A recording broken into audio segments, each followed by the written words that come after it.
I would like to welcome up our second conversation panelists. If you would make your way to the stage, please. You could, yeah, I would just. Thank you. I'd like to now welcome the panelists for conversation number 2, which will discuss how we are meeting the challenges of resiliency. And the moderator for this panel this morning is Erin Baldassari, who covers transportation issues for the East Bay Times and the Mercury News. So please join me in welcoming Erin and our expert panelists.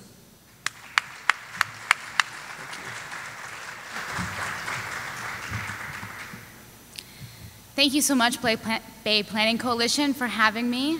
I don't think I need to tell you all that rising tides are coming. But just to hammer it home, the toll plazas, if current projections hold true, the toll plazas at 3 of the Bay Area's major bridges could be underwater during severe storms. Railroad tracks at Sassoon Bay could face intermittent flooding. Bay water could cover the runways at the Oakland and San Francisco airports. And billions of dollars in economic and cultural institutions could be threatened by rising tides and frequent flooding. These impacts will result in devastating challenges for the region's transportation networks and our economy. And if getting to work during the last year's storms was enough of a challenge, climate change will bring even more, from failed levees to backed up sewers. And I didn't even get into the impacts from earthquakes. Luckily, smart people are already working to address those challenges, and you've already heard from a few of them.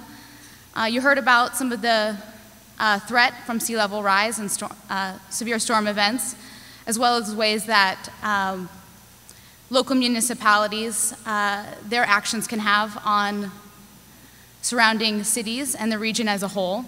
And you also heard about strategies for regional planning to address some of these challenges and some of those exciting and innovative ways that our region is looking to address them. Now you hear about some of the ways that our region's critical asset managers are preparing for the coming tide. So without further ado, please join me in welcoming Elaine Forbes with the Port of San Francisco.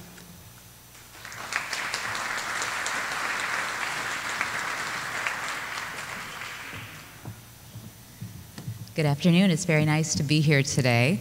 I am the port director in San Francisco, and I heard earlier that San Francisco has all the money it needs to solve sea level rise. I want to assure you we do not.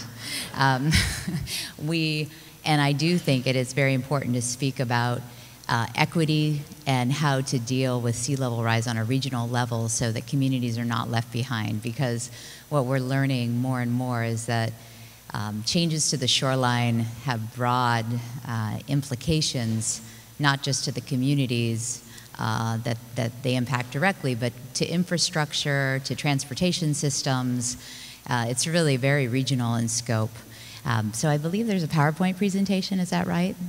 That I'm going to be playing? No? Oh, there it is. I can see it, and you can see it too.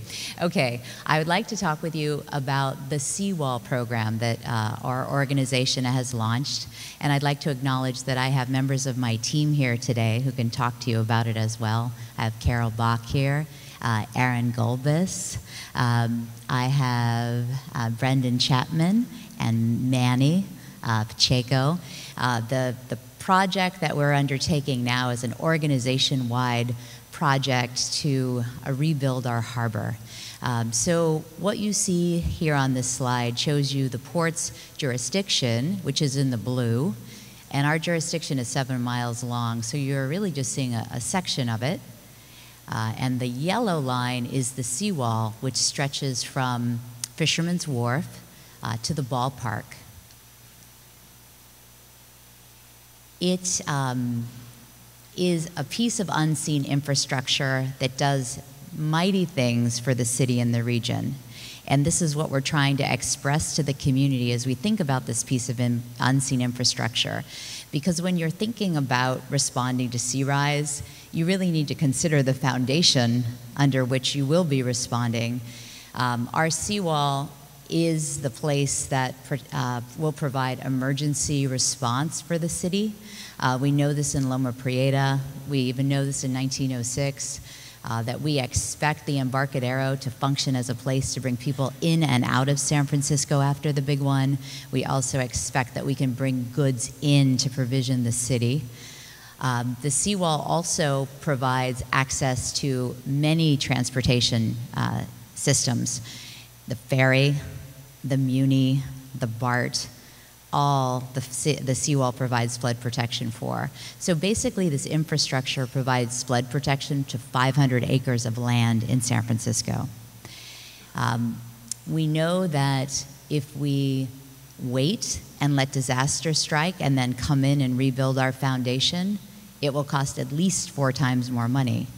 And it's not just the money, it's the ability to plan for our future and to design the city in the way we want it and not have to respond to disaster, which has its own set of issues way beyond, life safety obviously is the most critical, but if you think of Katrina and what the community went through, many people never returned to New Orleans. And being in front of disasters allows communities to come together and envision and build to what they'd like to see instead of letting the disaster define their future. So the seawall, it was built, it took 4 decades, starting in 1878 or so. It was built by the state. It was built before there were modern engineering standards. And it was built completely in unreinforced, unengineered soils, below, behind, in front. In a moderate to major earthquake, we expect that all of that fill will become liquid and that this 3-mile rock dike will move bayward, and the engineering results show us between 3 and 5 feet. That 3 and 5 feet of movement creates collapse risk for our Embarcadero Historic District, our beautiful bulkhead buildings. It creates break concerns for the utilities. The Embarcadero roadway is absolutely full of utilities, whether it be water, gas, sewer, it's all there. We also have a Muni track that is reliant on the Embarcadero roadway. So we were lucky in Loma Prieta. Loma Prieta was 60 times less impactful than 1906. We're lucky the freeway came down and we got to see the beautiful Embarcadero and reconnect the region to the San Francisco Bay at the San Francisco Shoreline. And that was a remarkable thing. That earthquake in many ways was one of the happiest things that happened to the Port of San Francisco in modern times. But the next earthquake will not be happy for us unless we dramatically improve the condition of our soils. And I believe that shoreline communities in earthquake country face this risk that San Francisco faces, which is these shoreline communities were established before these standards were in place. We know how Phil responds to major earthquake. And for San Francisco, we have a hard urban edge full of infrastructure that serves the city and the region, and it's reliant on this 100-year-old seawall sitting in the mud. Of course, we have dual threats. We have sea level rise coming. And, we're all talking about sea rise, and just to contemplate again how stable the bay has been in the last 100 years, only 8 inches of change. But our future is so dynamic, and we see 36 to 66 inches between now, not now, but to 2100. But for us, with just 6 inches plus the 100-year storm, the Muni and BART tube is flooded. Our regional transportation system is rendered ineffective. This is a major flood risk for the region, and it's very, very soon. 6 inches plus a 100-year storm. That 100-year storm is just a strong storm with waves. So I'm telling everyone in the room, we have a current flood risk for our Muni station and our BART station at the Embarcadero.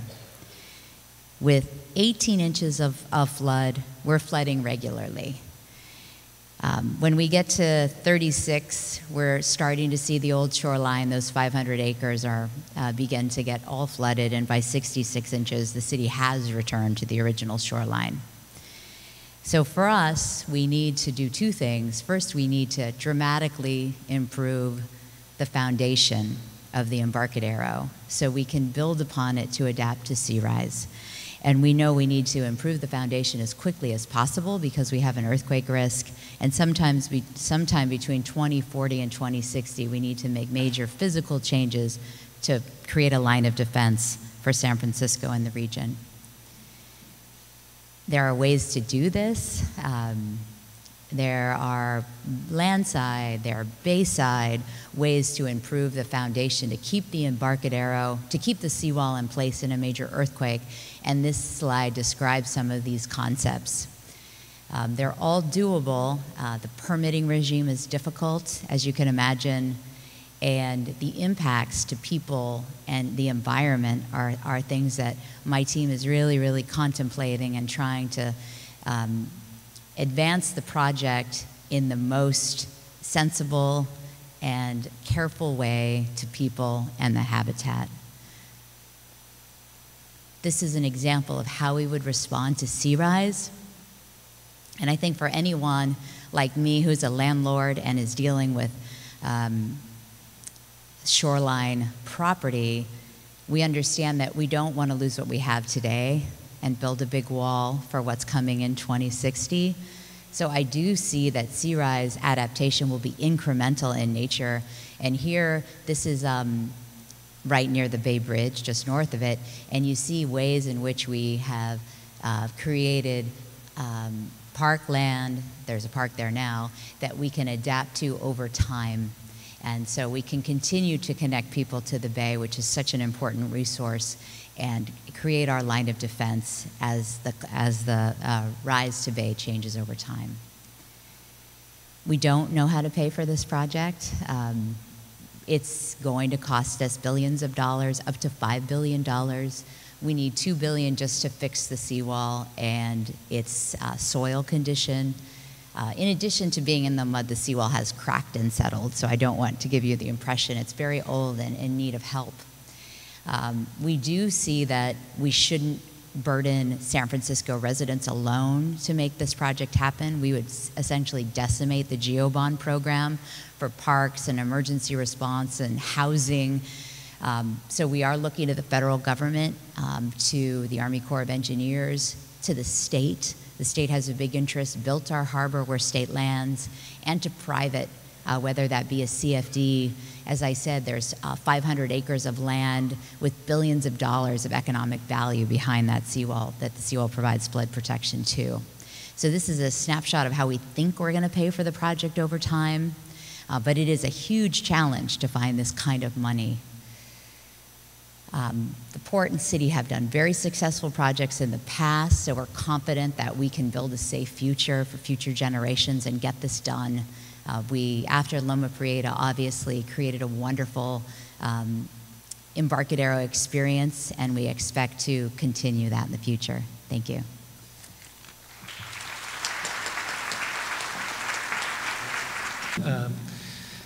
Hello, my name is Joe Birrer. I'm the Director of Engineering and Construction Services for the San Francisco Airport. Just waiting for my slide deck to load. Today I'll be talking about the SFO's Shoreline Protection Program that we're now working on. Let me see here. Okay, so I've gone to a number of these forums, similar forums over the last 5 years or so, and this slide is usually shown as an example of an asset on the bay that's vulnerable to sea level rise and flooding. And so today is my turn. This image is actually of FEMA's 2015 preliminary flood insurance rate map, which shows the airport's current exposure to flooding from a 100-year flood storm. We first saw this image in the 2012 timeframe, and it was an important image to us because it made us realize we were at much greater risk to flooding than we had previously realized. The previous flood map looked quite different from this. And it also started us on our journey to protect SFO from flooding.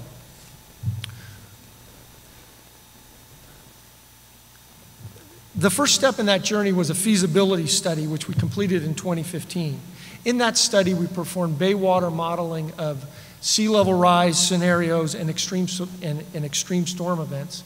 We also examined the integrity of our 8 miles of shoreline to FEMA standards, identifying height deficiencies in our current flood protection system.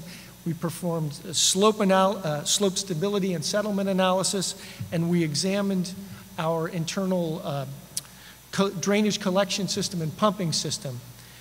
In addition, the feasibility study proposed different alternatives that we could implement to protect us against sea level rise. The images at the bottom of this slide show the deficiencies in our current flood protection system against, on the lower left, the 100-year flood. And as you can, I don't know if you can see, but there's yellow and red on our bayfront perimeter indicating deficiencies in the height of our levee system. As we move to 2050, those deficiencies increase, and as we look at the year 2100 and 36 inches of sea level rise, we're completely deficient, as you can see. Our feasibility study broke down the airport's bayfront perimeter into 15 reaches dependent on the existing seawall systems we have in place. The images at bottom are the 3 main types that we have. We have earthen dikes, we have vinyl sheet shoring, and we have concrete seawalls. We took the information that we got in that feasibility study and we moved into a conceptual design phase, and that's what we have been working on. In that conceptual design phase, we took the proposed alternatives for the 15 reaches and we further developed each of those alternatives into a conceptual design. We looked at the construction methodologies and the cost estimates of each of those alternatives. We looked at the operational impacts of those implementations. We analyzed the bay impacts and the environmental impact of our proposed solutions. We gathered stakeholder input and we peer reviewed those alternatives. Once we had those alternatives, we needed to find a way to select the preferred alternatives. And we developed an evaluation and ranking matrix to help us in that selection. We ran every proposed alternative for each reach through that evaluation and ranking matrix to select the preferred alternatives. This table is an example of that matrix for our reach number 13. The colored columns are the major criteria that we used to evaluate and rank. Those are actually a roll-up of many more columns that weighted and added to the rankings. The major criteria that we did use were FEMA compliance, sea level rise adaptability, seismic performance, constructability, stakeholder impact and operational ability, or operational impact, and environmental impact. This next slide shows our preferred alternatives. I'm going to start at the bottom left. The preferred alternative for most of the reaches is a steel sheet shoring system with rock revetment on the bay side. On the lower right, we have some existing concrete seawalls, as I showed earlier, that we can raise in height and add revetment on the bay side to provide protection. But the most difficult areas to address were our runway ends, because we have required clearances for aircraft approach slopes and navigational aids that we have to deal with.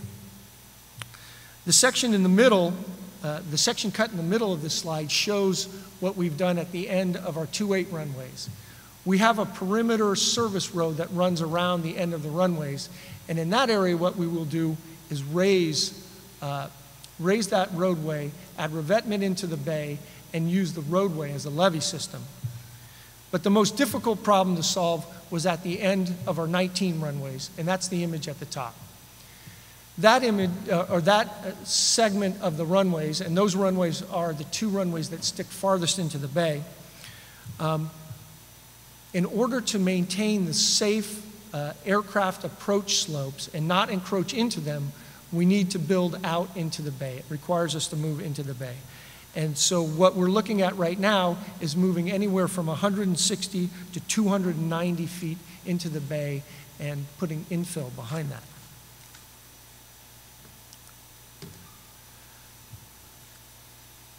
This slide is very complicated and kind of difficult to explain, so I'll kind of summarize it because it was actually very important in our decision-making process.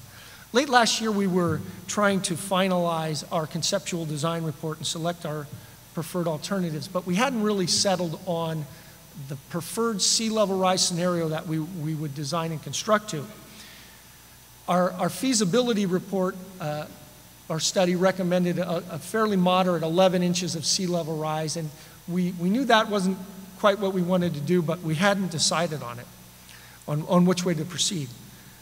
In November, though, the California State Ocean Protection Council came out with their draft sea level rise guidance, which has now been finalized, and we found that to be a very helpful tool for us to move forward and make our selection. And that was because we could apply probabilities to the protection from flooding from sea level for our sea level rise scenarios and determine the level of risk the airport was willing to take as we implement this program. So when we weighed the cost of those various scenarios that you can see versus the service life and the probability of protection against flooding, from an engineering perspective, we thought 36 or maybe 24 was the right level of protection we should be constructing our program to. But we took this information to our finance folks to look at it from a different angle, and our risk manager. And when they went back and analyzed it from a financial perspective and a risk perspective, they both came back and recommended a 36-inch level of sea level rise to take forward into our program. So that is what we're going to do. We've now vetted that with our airport senior staff, and we will be working that into our CEQA documentation coming up.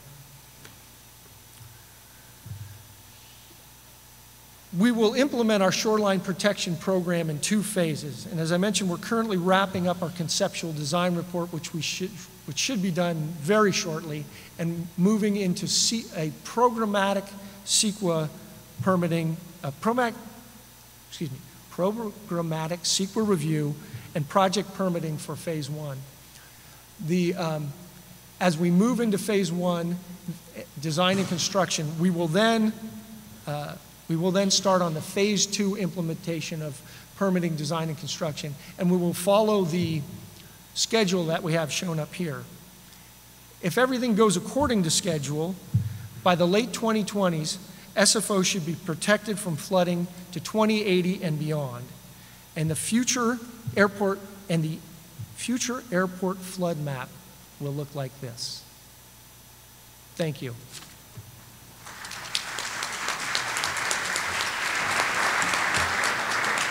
Thank you, Joe. Next up is Dan McElhinney from Caltrans. Good morning. I'm Dan McElhinney. I'm your Chief Deputy Director for Caltrans here in the Bay Area. It's an honor to be here. Thank you, Bay Planning Coalition, and all the panel members. We're talking about meeting resiliency challenges. I've had a great opportunity to represent the state on the Bay Area Regional Collaboration, BARC, as well as BCDC from time to time. So I'm really proud of all of you for investing your time this morning. We have a lot to do, and we're going to get it done. We're going to get it done together. I'm going to talk about some studies, some resources, and some examples. I've been with Caltrans 15 years as the Chief Deputy here in the district, and I'm very happy with the progress of our employees covering the 9 counties of the Bay Area.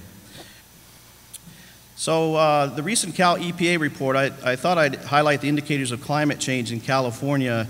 You know, there's definitely a downward trend of GHG and 90% drop of black carbon over the last 50 years. But this recent report, which is indicators of climate change in California, also indicates that the CO2 levels in atmosphere and seawater are increasing since 1895. Our warmest 4 years are only since 2014. 2014, 15, 17, and 16 in order. And of course, 2017 was a terrible year for us with winds and wildfires here in the Bay Area. Nighttime temperatures have increased over 2 degrees over the last 100 years. Of course, we just suffered the worst drought, 2012 to 2016, and temperatures are rising. Lake Tahoe up 1 degree since 1970, and the mean sea level in San Francisco is at least 7 inches. That doesn't count forecasts and king tides and storm surges in our forecast ahead. The scale of what we're dealing with here in the 9 counties, we have 1,400 miles of freeways and highways, and for many of you, highways are your main street through town. So we're very dedicated in public service, in maintenance operations, capital project delivery, including our environmental study team, which supports all of our regional agencies on these topics and does a really, really great job. Recently, Caltrans District 4 and Caltrans overall finished our Caltrans Climate Change Vulnerability Assessment. I just wanted to highlight this is online. If you look up the Caltrans Vulnerability Assessment, Climate Change Vulnerability Assessment, with teamwork from 19 agencies, BCDC, Coastal Commission, Federal Highways, MTC, we put this together looking at the sea level rise projections in partnership with everything. Of course, BCDC has done a great job over the years. And this is happening statewide. The state is going to finish 12 for 12 of our districts. So it really is to emphasize our support of all the policies and implementation moving forward as a state. Looking at the vulnerability assessment studies and the steps going through it, and all the history that we have for past governors and current governors in support of executive orders as well as legislation has really put us in a great spot to be ready moving forward.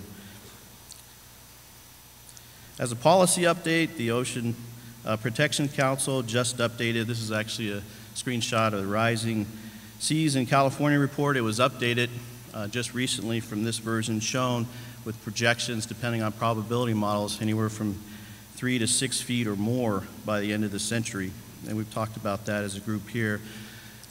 That's new guidance, and as we move forward, we're looking at here on this screen, you know, the baselines that we've been using as we plan, design, and build projects here in the Bay Area. So that is definitely subject to change. So I'm going to go through some simple things regarding our project delivery.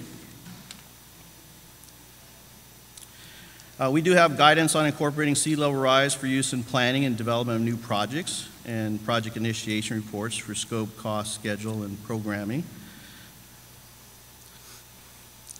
That gives us terrific education for our staff and our partners on projects to be sure that we're integrating climate change through mitigation and adaptation strategies and coordinating across all of our programs in the state between state agencies and our stakeholders. So this is a high priority for our staff. And I do have my sustainability manager here today, Philip Rodriguez. So we're investing in employees as well to help us focus overall on sustainability and innovation moving forward. We've given direction to our designers in their guidance and standards working with Federal Highways as well as Caltrans designers. Be sure that we're looking at building additional drainage canals near coastal routes, increasing base elevations of our infrastructure, protecting our bridge piers and abutments with riprap, relocating highly affected vulnerable infrastructure where we can, and be cognizant of a rail track as well as bridges that are related. Bridges and scour conditions are an issue, and we want to be sure that we strengthen and heighten any of our seawalls or dikes in support of our cities and counties here in the Bay Area. As you know, the state has had a significant backlog of maintenance on the system, and about a year ago, Governor Brown was happy to have signed Senate Bill 1. We had $137 billion in backlog overall, and now we're moving forward. Caltrans has completed already several projects and out to construction, and we expect to clear another 200 over the next year or so. This transportation bill, as you know, generates about $54 billion over the first 10 years. Half of that goes to cities and counties to support their work, and half comes to the state to provide a very complete asset management plan that the CTC recently adopted towards that funding. I'm talking about resources just to be sure that we're supportive of moving forward of these resources. That's going to help us in adapting to climate change as well. That's our strength. We're going to be focusing on bridges and culverts and pavement. And with climate change, the elements will be impacted across the board on those 1,400 miles of highways and freeways here in the Bay Area. I want to put in a good word for Regional Measure 3 because this is another opportunity for us in transit as well as mobility, bicycles and pedestrians moving forward. MTC's done a great job in putting out for our consideration Regional Measure 3, which provides us great support across the region and really be a great strength for us overall in the subjects that we're facing. Vulnerabilities of our highways, our current challenges. Our local highway facilities are increasingly affected by flooding and coastal erosion, and I'll go through that here in a minute. We have to look at our drainage, our bridge footings, our electrical systems, our communication systems. Those are all at risk. The cost for removing the threat is quite high, but the cost of sea level rise will be much higher. We're just looking at Route 37, which I'll go through here in just a few minutes. Just initial costs are well over $1 billion. It could be closer to $4 billion, depending on what options are considered for raising Route 37. We talked about the impacts over the next century. The highways that are currently impacted are across the region now. We have over 75 miles of roadway that is suffering from recent king tides and storm surges and sea level rise, and by end century that'll be close to 200 miles of that 1,400 miles that will be impacted on a regular basis. So that's our scale. And those are our terrific routes like US 101 and Route 1 in Marin County, Route 80 and 880 in Alameda County, Route 12 and 37 in Solano County, Route 237 in Santa Clara County. Our toll plazas were mentioned earlier. We've got roadways on fill, and those embankments will be subject to that higher sea level rise, as well as our power systems and our pavement life cycle. So what can we do? We need to look ahead at those systems and anticipate. If you look at that climate change vulnerability assessment, we've done that, and we're incorporating that in our planning ahead, working with the region and our local team members, and not just looking ahead over the next 20 years, but looking to the end of the century and planning ahead in everything that we prepare in reports, in our designs and construction. So we know that whether we're going to defend or we're going to retreat or we're going to adapt together, and there's various ways to defend. It's not always a seawall. It's sometimes just being able to adapt the slopes to receive the next 20 years of climate change. I've got some good examples here. I'll just go through those quickly. This reminds me of my dad's slideshows. He used to have the carousel, and he set all four of the kids up, and we'd watch the carousel. Some slides he really didn't like, so he just zipped through them. My brother's a systems engineer, and I'm a civil engineer, so I guess it worked out. So Route 1, Gleason Beach, if you're following the Coastal Commission, we just recently pulled our item from the Coastal Commission for various reasons. As we're trying to get permits to finish this important Sonoma Route 1 project, Gleason Beach, and that is an example of retreat. We're all learning together as permitting agencies and transportation agencies and local entities, how do we move these projects forward timely. We're hoping to see this one get out to construction in 2019. Solano Route 37, the White Slough, was an embankment. This is an example of adaptation. That project's been completed. The 101 in Doyle actually has a couple of great examples. The outfalls from Doyle Drive and the Presidio. When you look at sea level rise, when we did this a few years ago, the outfalls would be underwater, and so they wouldn't actually be an outfall anymore. So the design had to consider larger pipes to consider future sea water levels, and that was done well. Also, our new tunnels in the Presidio on 101 had to look ahead to what type of pump stations may be needed 50 years from now and be ready to anticipate end-of-century needs, as well as warning drivers by changeable message signs of potential flooding in the tunnels at Presidio. A study in the works in San Mateo Route 1 includes almost 9 miles of Route 1 being moved inland, and this is still in the study phase, but the Coastal Commission is actually requesting us to continue these studies because of what the ocean impacts are on Route 1. And lastly, I want to mention Dumbarton Bridge. We've been looking at benefits of not just impacts to the properties nearby and the bridge, but working with our partners to be sure that we're addressing the needs at Dumbarton Bridge. One case study, Route 37, the 4 counties of Solano, Napa, Sonoma, and Marin have a great elected officials committee, the 37 Policy Committee.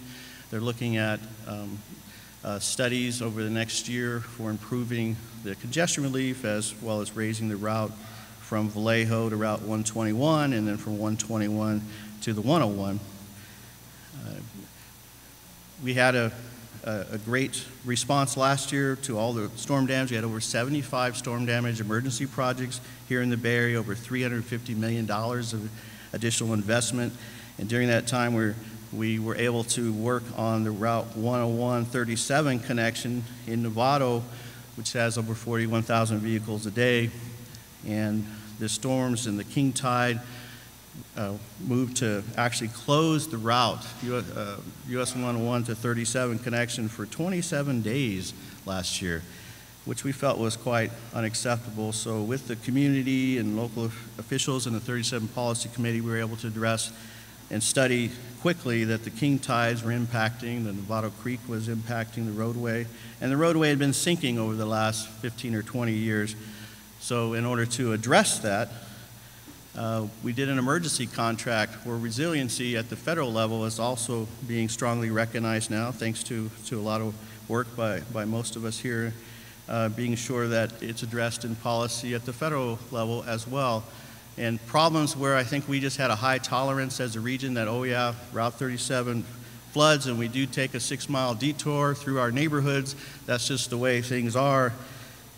I remember the meeting where I stood up and said, that's not the way things are going to be anymore. We're going to get out there, we're going to address that half-mile dip in the roadway, we're going to excavate out the bay mud, put back in some lightweight material, and be able to avoid this on a regular basis, build up the resiliency so it's not 2 or 3 times a year during the wet years, but maybe it's every 5 to 10 years depending on what's happening with the local drainage systems. So I just want to walk through, if you live in this area, you know this quite well, that 6-mile detour is really not serving any of us very well. So now we're up and out of the bay. We were able to put in a seawall that's really just a barrier with some sheep piles and really address the needs there. And if we keep those policies and those practices up front and really believe together that we can make something happen in the near term as well as be sure our long-term planning is ready for those resources coming, we'll get things done. Thank you. Thank you, Dan. And last but not least, we have Eileen White. She's the Director of Wastewater for EBMUD, the East Bay Municipal Utilities District. I think most of you know that East Bay MUD is a water and wastewater utility, and we provide high-quality water to 1.4 million customers and wastewater service to 665,000 customers in the East Bay. We will be focusing on the wastewater system today, which constitutes most of East Bay MUD's Shoreline assets. As you can see from this photo, East Bay MUD's wastewater treatment plant is located adjacent to the bay. And it's not the only facility that's vulnerable to sea level rise. As we've just heard from Caltrans, that their roads are also susceptible to sea level rise, and we can also see the port's property. Wastewater treatment plants are typically located at low elevations close to the shoreline. This map shows the 37 publicly operated treatment works in the Bay Area. And as you heard from Mark Stacy earlier this morning, depending on where a wastewater treatment plant is located determines when it will experience the impacts of sea level rise. Some will experience the impacts of sea level rise in as early as 30 years, some 50, and for East Bay MUD, it's projected to be 100 years. This map shows you East Bay Mud's wastewater shoreline assets. It's important to note how we got to be here.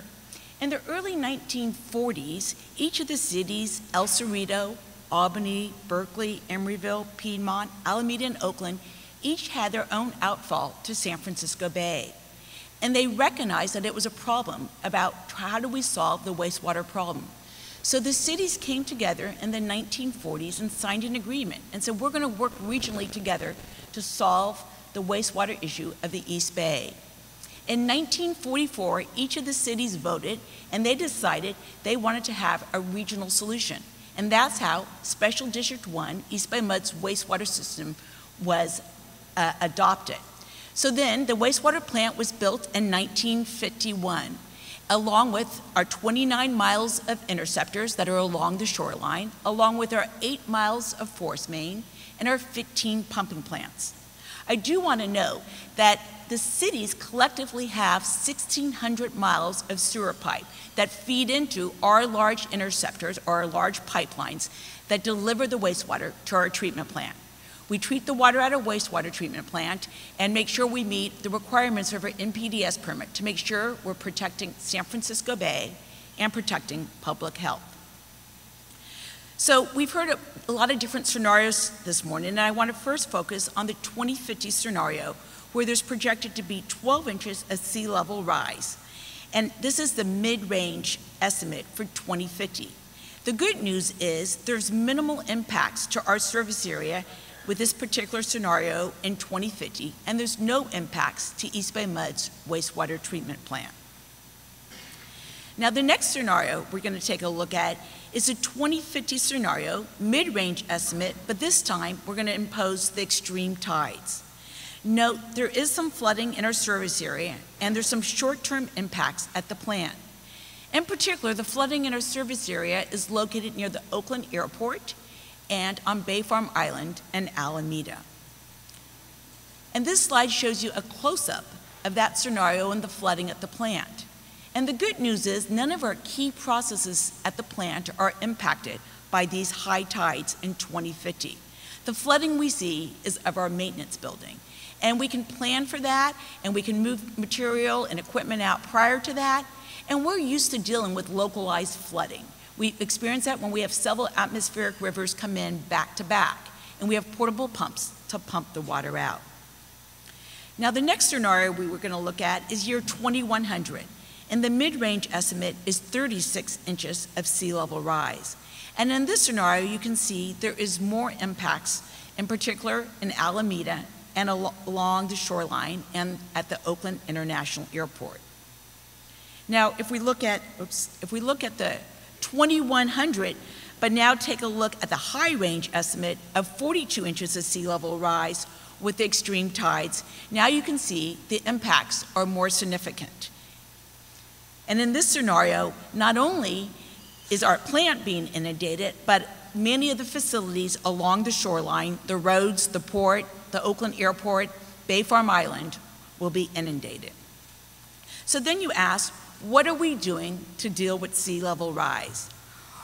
Our adaptation strategies include identification of the key impacts and vulnerabilities, and then we want to develop long-term strategies to reduce the impacts to our wastewater infrastructure and our operations. Our biggest challenges with sea level rise is inundation and groundwater intrusion. And the concern with inundation, as we discussed before, if it's short term, we can pump it out, we can use sandbags, we can have extra operators working overtime, extra maintenance staff on standby. So probably the bigger concern is our groundwater intrusion. And our concern with that is that it would disrupt the biological processes at our wastewater treatment plant. So to address that in the short term, we're rehabbing our interceptors. So the large pipelines that take the waste from the cities to our wastewater treatment plant, we're rehabbing them and making them watertight. So when the groundwater levels rise, it will not infiltrate into our interceptors and will not come to the plant and disrupt the biological processes. The other thing we're doing to address sea level rise and climate change is we're embarking this year on a comprehensive wastewater system master plan. And this master plan is going to look at a number of competing priorities. As I mentioned, our wastewater plant was built in the early 1950s. A lot of the infrastructure is aging and needs to be rehabbed. Also, the seismic codes have evolved since the 1950s, and some of our structures have not been upgraded to the latest seismic codes. So we'll be looking at our seismic vulnerabilities. Also, as part of our master plan, we'll be looking at meeting increasingly more stringent water quality regulations. In particular, how do we address nutrients and protect San Francisco Bay? We'll also be looking at odor management. We'll be looking at the latest technologies to deal with odor management and being a good neighbor to our neighbors. And of course, we'll be looking at sea level rise and how do we address climate change in the long term. And then the wastewater department actually has taken an integrated approach to address climate change and sea level rise by reducing our carbon footprint associated with our facility operations for many years. Mitigation efforts have included biosolids reuse. Land-applied biosolids provide nutrients for crops, and they reduce the demand for inorganic chemical fertilizing, resulting in greenhouse gas emissions reduction. We also look at our plant at where we can reduce our energy consumption, and we've done this by looking at the various processes. By installing new aeration equipment, we've been able to reduce our energy demand. We've also looked at installing new pumps that are much more efficient and require less energy, and we've installed more efficient lighting. So we continue to look at optimizing our processes to minimize our energy use. We've also seen over time that the digestion of high-strength organic waste, such as food waste, represents a climate change mitigation strategy by producing renewable energy, which offsets fossil fuel energy production and also allows diverting material that would otherwise decompose in a landfill. We're really proud that East Bay Mud was the first wastewater treatment plant in North America to be a net energy producer. We generate enough electricity on site to meet all the needs of the wastewater plant, and we sell the excess energy back to the Port of Oakland. This photo was taken in the early 1960s, and you can see our wastewater plant was much more simpler than it is today. You can see the road that Caltrans was beginning to build part of the freeways. And when you look at this photo and you think about how time has changed and how water quality regulations became more stringent, we added a number of additional processes at the treatment plant to be able to protect San Francisco Bay. And you look at this photo from today and you think, it was great. All the leaders of the various cities, the different regulatory agencies, the state board, the regional water quality control board, the federal agencies, they all came together along with the experts from the different universities and the consultants to make the East Bay what it is today, a great place. So hopefully, we're going to continue the dialogue we start today to be able to plan for climate change and sea level rise, so people in 50 years will be getting up and saying, it was great that they started that collaboration when they did. So East Bay Mud's vision for is really about supporting resilient, sustainable communities. We look upon our role is to bring in the wastewater municipal sludge, bring in other organic waste, treat it at a treatment plant, and look for multi-beneficial reuse. We want to continue to produce recycled water. We want to continue to find beneficial uses for biosolids, whether it's fertilizer or for wetlands restoration, and we want to continue to generate renewable energy. We look forward to working with everybody here in the room today over the next many years to address climate change and sea level rise. Thank you.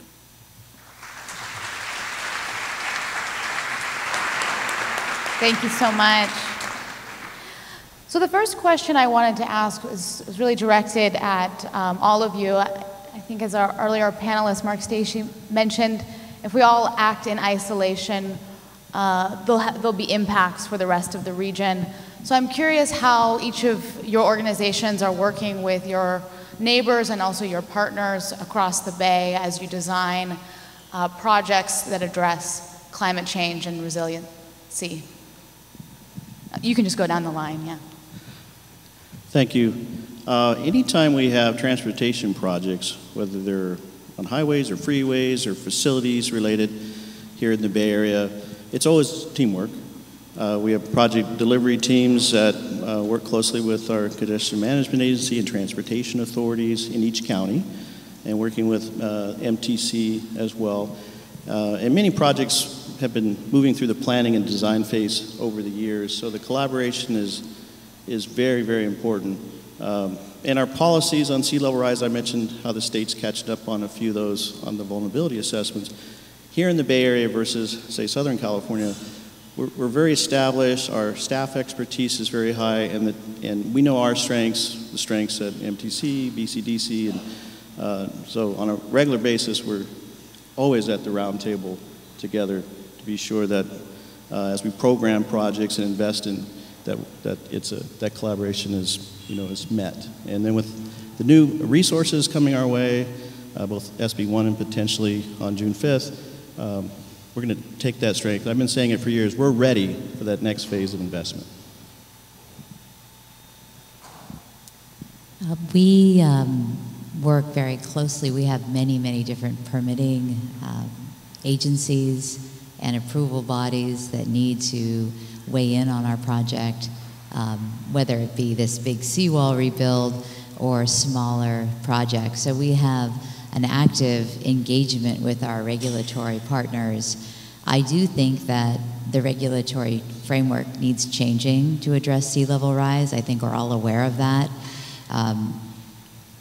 Bringing BCDC in particular and getting guidance for the entire region. I hope that we collaborate across these projects so we're all not doing the same thing again and again and have good guidance. But I do think that we need a framework that right now it's very much protect the Bay from us, and we need to evolve to protect ourselves from the Bay and the encroachment, and how to provide for lines of defense that are good for the environment and good for the region. So I think we need to continue to evolve that dialogue. So for the airport, we can protect our shoreline, but where we're probably most vulnerable is at our north and south boundaries, where our system needs to integrate with any future system that goes on. And so we have been trying to engage, San Mateo County and some of the other local cities to, determine where they are, to inform them about our program. And as we move forward, we will continue to do that. I think we could protect SFO as an island unto itself, but if the traveling public can't get there because roadways are flooded, BART's flooded, and there's other problems in accessing the airport, it does us only limited good to protect us in that island mode. So we look forward to working with our communities in San Mateo County to, shore up the mid-peninsula section of the Bayfront. And then East Bay Med works with the other 37 publicly operated treatment works in the Bay Area to look at what all our challenges are. And just an example is we're working very collaboratively with Baykeeper, the Regional Water Quality Control Board, and a number of other entities to address nutrients in San Francisco Bay. And as part of that, we're looking at sea level rise and how to address that. We need to, bring in a number of different partners along with the cities. We're looking at how do we get beneficial reuse of our biosolids with SB 1383 and the changing regulations. We want to divert 50% of our organics from landfills by 2020, 75% by 2025. So we think there's some real opportunities here. So we see it as an opportunity to potentially take our biosolids and reuse it. So we're looking to partner with the universities, with the consultants, with the cities, the regulatory agencies, so that it's broad, and the POTWs are all working together too. Eileen and Elaine, you both mentioned efforts to look at how to, retrofit or rebuild infrastructure to address both seismic concerns and sea level rise. Could you elaborate on how you guys are doing both of those at the same time? Are you finding efficiencies there? And I don't know if Dan or Joe, you wanted to add in with your infrastructure as well. I don't know if that's happening as much on your ends, but tell us a little bit about how you guys are meeting those dual challenges at the same time. Sure. Seismic risk is obviously a present danger, and sea level rise is more of a patient problem that's coming forward. And I think that our approach is to respond to the seismic risk now and to adapt to the extent we can to sea level rise as we meet that challenge. So it's really very site specific as you think of improving, say, the ferry building area. There's only so much adaptation that we can do today to address sea level rise and continue to provide the public the enjoyment of what we have. So we raise sites. The ferry terminal project that WIDA is undergoing raises the site past mid-century projections. It's interesting, we all use different numbers today, which is interesting. But I think past the mid-century projection, but we have a little public building of ours, the agricultural building, sitting in a hole after that project is completed. So again, it's all this patchwork of how to bring up sites over the site over time and figure out how it all fits together. Development is playing a major role in the San Francisco waterfront. Pier 70, Mission Rock, raising their sites to end century projections. But unless the public, and providing for huge seismic improvements, but unless the public figures out the rest of the shoreline, it's an island, so to speak. So our approach is essentially fix the seismic risk, which is now. As we do that, adapt to sea level rise as far forward as we can, given the specific site conditions. And then with regard to East Bay Mud, seismic risk is actually a sooner and a bigger risk. As we all know, there's a high probability of a magnitude 7 earthquake or greater on the Hayward Fault. And East Bay Mud, the board of directors, Director Coleman, was one that was instrumental in adopting a seismic improvement program in November of 1994. It was a $189 million program. It was 10 years, and it focused on retrofitting the water facilities. However, it was not a wastewater program. And so now that we're taking a look at our seismic vulnerabilities, we're seeing there's a number of facilities at the wastewater plant that are vulnerable, and that's going to be a higher priority. But where we can, when we're seismically retrofitting a facility and upgrading it, if we can move the electrical controls from underground to above ground, we're going to do it. So there's certain things we can do. We're going to put in connections so you can bring in portable pumps. So if there's some inundation, some flooding under the high tides, that we can go ahead and hook up portable pumps and have them available to do dewatering. So where we can, we're moving infrastructure above ground at higher elevations. But the seismic risk is a sooner risk than the sea level rise. And the sea level rise, to me, like the seismic risk, it's huge and it's going to take a lot of dollars. And I was really glad to see Eric Saperstein here today, because we're going to need him to go to DC to help us all get money to address the sea level rise issue in the Bay Area. Great, thank you. Joe, you were talking about some of the strategies that the airport is using to address sea level rise. You mentioned the shoreline armoring. Why the hardening of the shoreline as opposed to wetland restoration? Yeah, that's a good question. You know, the airport is very supportive of wetland restoration and green solutions and horizontal levees, but and the creation of wetlands. But wetlands bring wildlife, and wildlife attract birds and migratory waterfowl, raptors, and other birds. And we look at that as, and the FAA looks at that as a very dangerous situation in the vicinity of an airport. So we're supportive of those green initiatives, but we're not looking to implement those at the airport because of safety concerns. I'm sure everybody in this room who flies would appreciate that. Absolutely. Dan, you were talking a little bit about SP1 and the resources that are now available as a result of that, and you did a great job outlining some very specific projects where Caltrans is looking at shoring up its, or responding to climate change. But I'm just curious more on road maintenance and repaving, on sort of maybe the lesser high-profile types of projects. How is resiliency playing into just the run-of-the-mill repaving efforts and those types of things? Well, that's a great question. So on the maintenance and operations of the highway system and our local streets, the resources coming actually provide support on the staffing side for maintenance. We're going to be, the first time we're going to be fully staffed here in the Bay Area in over a decade at over 1,250 employees on the maintenance side serving the 9 counties. And they do 2 things. They've definitely got the day-to-day operations that they're supporting, but they're often enough in the evening as well for incident management. But during emergencies, during storms, during landslides, during wildfires, those emergency situations, they really have a high readiness. And by staffing them and resourcing the newer equipment and being ready for these climate change impacts, that's a big support. It's the employees coming together, and with their local counterparts too. We do a lot of sharing of resources and equipment during emergency responses in our Emergency Operations Center in Oakland. So those resources do help.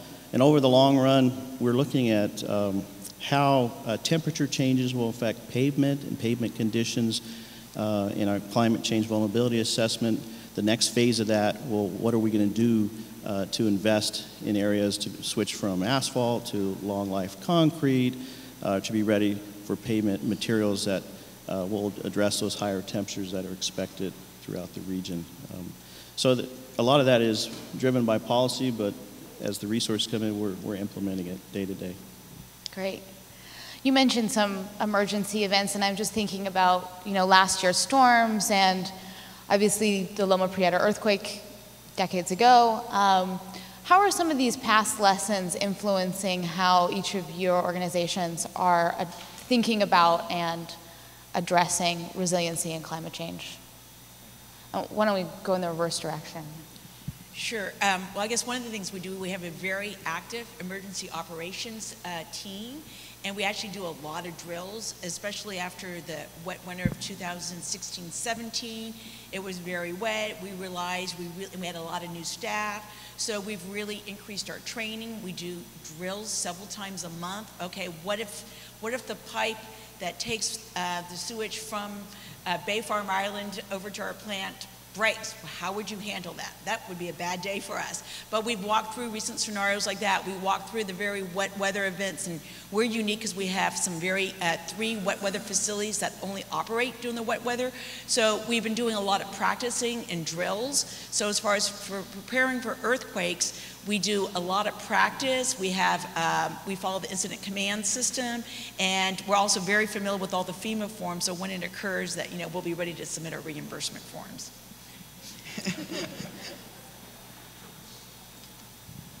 So we do also have an EOC, and we would bring that up.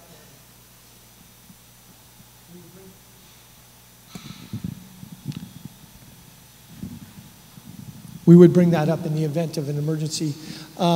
We hate to say that's really more on the operations side, so I'm not in that planning as much in terms of what we do on the engineering side, but we do as an organization try and look at resilience and sustainability and reducing our impacts on the environment.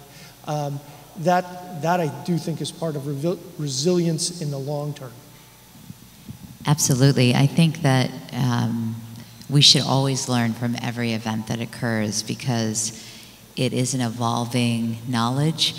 Certainly Loma Prieta explained a lot to our region about how non-ductile concrete performs on fill, and the collapse of the freeway and the collapse of the Embarcadero, that was non-ductile concrete on fill. Our piers are non-ductile concrete sitting in the mud. And so we have to really practice a lot too as an organization, and every event we have gives us an opportunity to learn and to come together and to collaborate and share information. My staff works very hard together on being ready.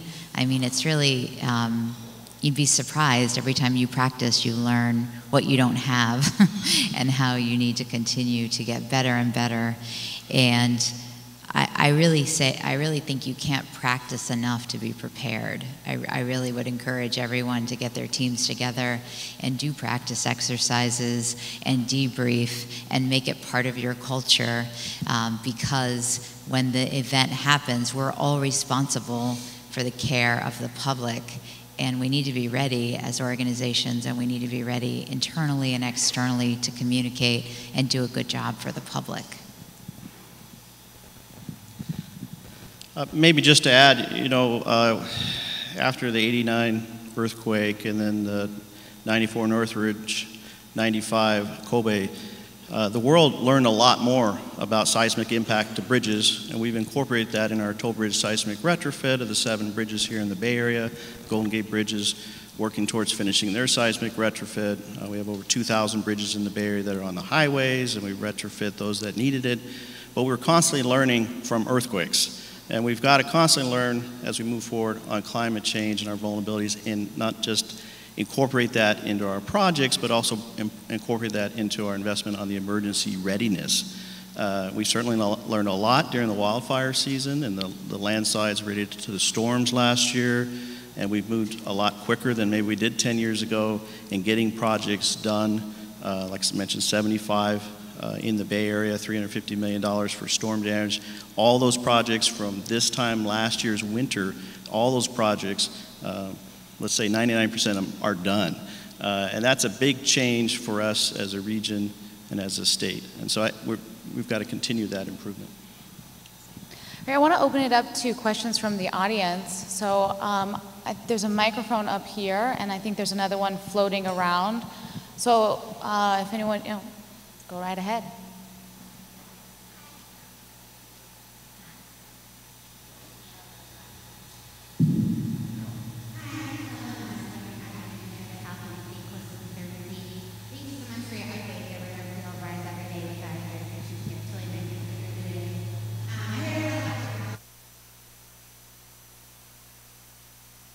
Using natural resources, natural infrastructure when you can, but I also understand a lot of the constraints that each of you are facing in adapting your infrastructure to sea level rise. And I just wonder, in thinking about your adaptations, what sort of innovations are you thinking of, either building on tried and true methods at flood protection, or what sort of innovations are you thinking of in terms of maximizing habitat and public access?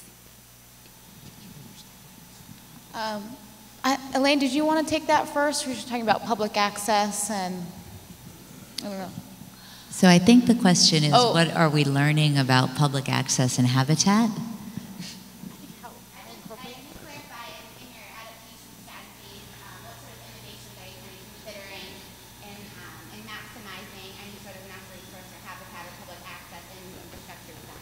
I wish Carol could answer that question. She's sitting right next to you. But I'm going to try to use her brain right now through telepathy. I think that, it's really important that when we do projects on the Bay, we deliver something at least as good or better back to the community. And San Francisco, like all of our public lands, are for the public, and we provide maximum feasible public access. So in these projects, we want to connect more our residents and visitors to the Bay. But of course, we're doing likely a lot of in-water construction. So we are learning from Seattle that they rebuilt their seawall and they provided for much better salmon migration. We don't have salmon migrating, but we're looking for ways in which we can improve water quality, improve the fisheries. So this is the work that Carol Bach is leading with our consultant team to really see how can we multi-solve as we deliver a safe harbor for people and for wildlife.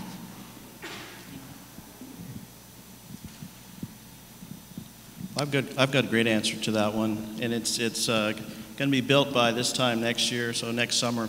So the Old Bay Bridge demolition is complete except for the next phase, which is when you talk about federal and state environmental resource partners, permitting agencies coming to the table. 20 years ago, everybody didn't come to the table together, but on the Bay Bridge we have, and we've got public access and ability to walk out over the bay across the Old Bay Bridge alignment. And if you haven't been following it, we just had a contract approved to go from YBI out to the old E2 pier, 140 feet. It's going to be 25 foot wide. It's going to be a public boardwalk to enjoy the environmental benefits there, as well as to look up at the new Bay Bridge Tower. And on the Oakland shorelines, a 600-foot walkway out over two of the old piers. of the Bay Bridge. That'll be open by next summer for public access as well. So the resource agencies have come together. Everybody understands their role in the permitting process, but to be able to incorporate, as I say, invest in public access instead of invest in old bridge demolition, that's what got done, but it took everybody working together.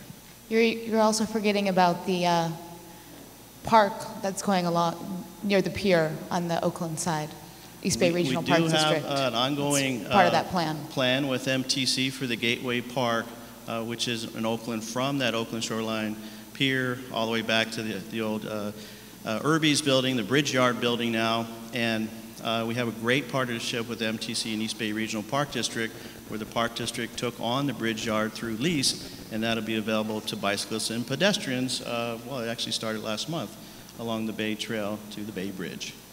Great. I'm assuming there's very little public access at the airport.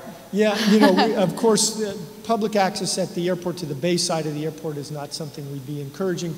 But, we are hopeful that the mitigation efforts that we implement as part of, the requirements of implementing this project do add to, green solutions, public access, and other public benefit. But we're not really encouraging public access to the bayfront of the airport, no. Understandable.